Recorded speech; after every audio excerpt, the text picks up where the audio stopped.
എന്റെ കുട്ടികളെ, ഉറങ്ങിയോ? കണ്ണിറുക്കി അടച്ചിട്ടും ഉറക്കം വരുന്നില്ലേ? ഉറക്കം വരുന്നുണ്ട് മുത്തശ്ശി, പക്ഷെ അതിനു മുമ്പ് മുത്തശ്ശിക്കഥ കേൾക്കണം. ഹേ, എന്റെ കുരുവികൾക്ക് കഥ കേൾക്കാതെ ഉറക്കം വരില്ലെന്നോ? ആ, കഥ വേണം. കഥ, അമ്മൂന് മുത്തശ്ശി കഥ. ശരി, എങ്കിൽ ഇന്ന് നമ്മൾ ഒരു ബുദ്ധിമാനായ കൂട്ടുകാരന് കഥ കേൾക്കാം. കാക്കയുടെ കഥ. പണ്ട് പണ്ടൊരിടത്ത് ഒരു കാക്കയുണ്ടായിരുന്നു. അവൻ വെറും കാക്കയായിരുന്നില്ല, നല്ല ബുദ്ധിമാൻ.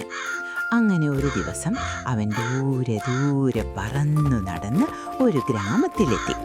അന്ന് പതിവിലും നല്ല ചൂടുള്ള ദിവസമായിരുന്നു. അയ്യോ, വെയിലും ചൂടുമാകുമ്പോൾ എന്താ സംഭവിക്കുക മുത്തശ്ശി? അതുപോലെ ദാഹിച്ചു വലഞ്ഞ കാക്ക വെള്ളത്തിനായി എല്ലായിടത്തും അലഞ്ഞു. ഇവിടെ നോക്കിയിട്ടും ഒരു തുള്ളി വെള്ളം പോലും കണ്ടെത്താൻ അവന് കഴിഞ്ഞില്ല. കാക്കയാകെ ക്ഷീണിച്ചു പോയി, പറക്കാൻ പോലും വയ്യാതെയായി. അയ്യോ, പാവം കാക്ക. അപ്പോഴാണ് കഷ്ടകാലം തീർന്ന പോലെ ഒരു വീടിന്റെ മുറ്റത്ത് ഒരു വലിയ കുടമിരിക്കുന്നത് കാക്ക കണ്ടത്. രക്ഷപ്പെട്ടു, കാക്ക രക്ഷപ്പെട്ടു. വെള്ളം കുടിക്കാം എന്ന് കാക്ക മനസ്സിൽ വിചാരിച്ചു. വെള്ളം തീരെ കുറവായിരുന്നോ മുത്തശ്ശി? എന്നിട്ടോ പെട്ടെന്ന് കാക്കയ്ക്കൊരു ബുദ്ധി തോന്നി. എന്താണ് ആ ബുദ്ധി? കല്ലെടുത്തിടുവോ?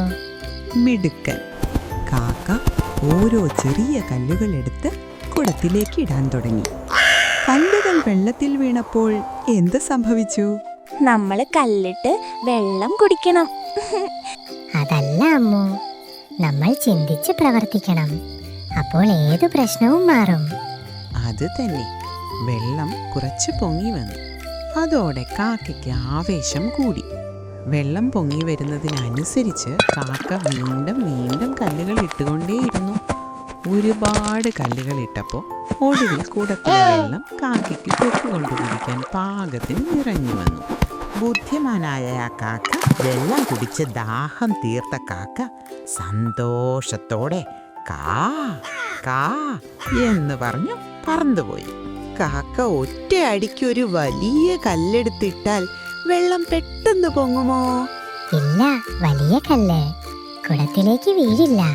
ബുദ്ധിയും ക്ഷമയുമുണ്ടെങ്കിൽ ലോകത്തെ ഏത് പ്രശ്നത്തിനും നമുക്ക് പരിഹാരം കണ്ടെത്താം. അതാണ് ഈ കഥയുടെ ഗുണപാഠം. ഇനി എൻ്റെ കുഞ്ഞിക്കിളികൾ നല്ല സ്വപ്നങ്ങൾ കണ്ട് ഉറങ്ങിക്കോളൂ. ശുഭരാത്രി. ശുഭരാത്രി.